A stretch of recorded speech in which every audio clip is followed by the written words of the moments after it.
I looked at the stack of labels on the table in front of me and wondered where this habit came from and how I started doing it. I always removed the labels from my beer bottles. I sat there for more than an hour and a half, waiting for my stepmother to appear, and the pile of labels grew. Adele called me at work and asked me to meet her for a drink. She said that she had something important that she needed to talk to me about, and so far she has called me on my cell phone twice to say that she is late, but that she is on her way. I usually don't sit around and wait for people who are late for meetings, but this time curiosity pinned me to my chair. Adele and I never got along, and I didn't expect us to ever get along. I really had to admit that I was just as much to blame for this hostility as she was. After Mom died, I thought that Dad replaced her too early, and that's why I was a little cold towards Adele when she moved in with us.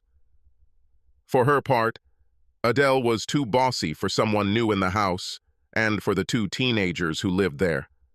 For some reason, my sister Vicky immediately took a liking to Adele, but within 3 days, Adele was already telling me what to do and how to do it.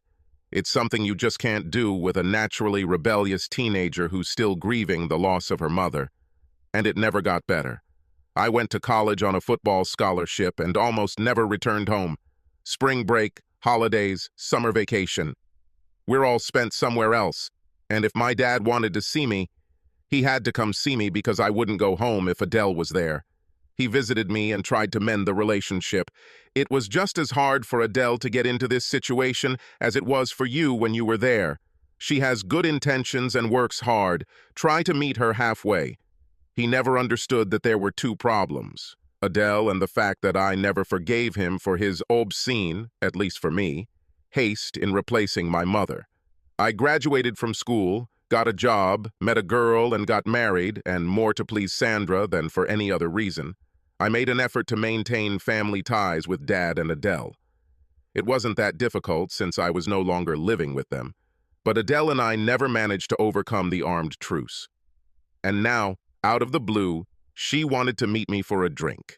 I saw her walk through the front door of the bar and noticed that all the heads of the men in the establishment turned to look at her and appreciate her beauty. I didn't like her very much, but I'm not blind. Looking at her, it was easy to understand why my father followed her. Even at 43, she looked like a cute, fit girl, 20 years younger. She maintains this image with daily workouts on the exercise machine in her basement and 5-mile runs 3 days a week. Against my will, I felt something stir in my pants when she headed towards the table. I stood up as she walked over to my table and extended her hand to me. "Thank you for agreeing to meet me here, and sorry it's so late. I had something to do before meeting you, and the person I was supposed to meet with was late himself." She sat down and I asked her what she was drinking. She replied, "Scotch with ice, Dewars, if they have it." I stood up to get it, and when I returned to the table, she was taking a large envelope out of her purse and placing it on the table. She took a sip of her drink, set the glass down, and got straight to the point.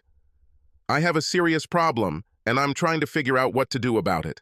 Honestly, until yesterday, I didn't realize that this was your problem too."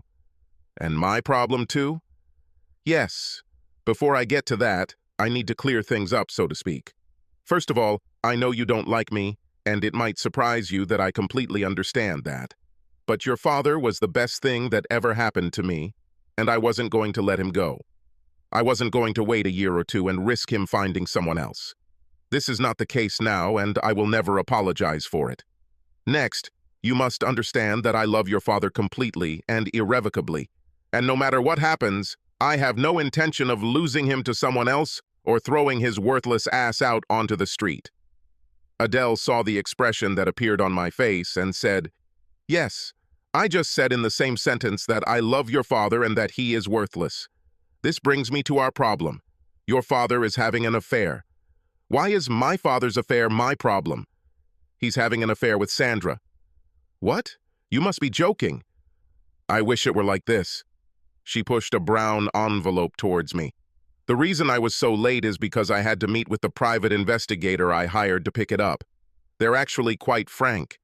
He had to bribe quite a few people to install the cameras and get these pictures. I opened the envelope and pulled out several 8 by 10-inch prints. Adele was right.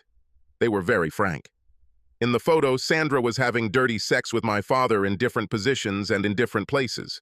I was stunned. Sandra is cheating on me. Why? When? How long has this been going on? I don't know. I only found out that he was hiding something 3 weeks ago when I found a condom in his pocket while doing laundry. He doesn't need them with me because I had a hysterectomy 6 years ago. I didn't tell him at the time, but it was eating away at me, so I hired a detective to find out what was going on. I didn't know he was dating Sandra until I got the detective's report last night. He followed Sandra home from the hotel, and when he told me her name and address, I knew for the first time that it was your wife. She watched my face for a few seconds and then said, "You had no idea? She didn't give you any reason to suspect anything?" I shook my head. "No, I don't even know if there's a problem between us that could make her have an affair with anyone, let alone her father."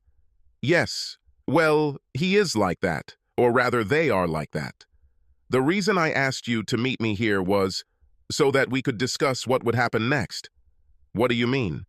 "Well, until yesterday, when I found out that my problem was also your problem, I had already decided on a course of action. I didn't mean to directly tell your father what I knew. Instead, I was going to return the favor and let him find out. Then I was going to ruin his secret love life in a way that would make him feel damn guilty. I mean, that's what I was going to do until I found out it was Sandra." "What were you going to do?" "Take a few lovers, have them leave a few love bites in strategic places, wait until your dad notices them and says something, then throw him the photos. Then I was going to find a way to frame the girl he had sex with and put her in jail for a year or so. Your father would know that I did it and why, and he would feel damn guilty for causing it, and he would make sure it never happened again. I can't do that now, at least not in the second part." "Why not?" "Because, stupid, it would affect you. Even if you hate me to the core, you are still part of the family, and I don't cheat with my family, unless, of course, they make love to me first. So the question now is, what do we do?" She was a lusty animal in bed. She squealed and screamed, begged and obeyed. Her heels drummed against my feet so hard that I suspected they would be bruised when we left the hotel. She laid out the photographs on the floor and we reproduced each one. She was insatiable, and as soon as I was discharged and stopped aroused, Adele did everything to excite me again. In the end, I was defeated. I just lay there like a log, no matter how hard Adele tried. The plan was to copy the photos, rent a room, make love, and then go home. When our spouses comment on love bites, we'll post pictures to them and say, "If it's good enough for you, it's good enough for me," and then move on. But about an hour later, when I went to give Adele a hickey on her chest, she screamed, "No, no, not yet, not yet, not yet." I wondered why she was backing out of this plan. I can be a little dense sometimes, but it wasn't until I had sex that I realized that if we marked each other, it would be over as soon as the marks were noticed. Unnoticed, we could do it again and again and again. After we got dressed, Adele collected the photos and put them back in her purse. "We don't need to copy them yet, do we? At least for a while?" "Maybe never," I said, pulling her into my arms and kissing her. "Maybe never." Subscribe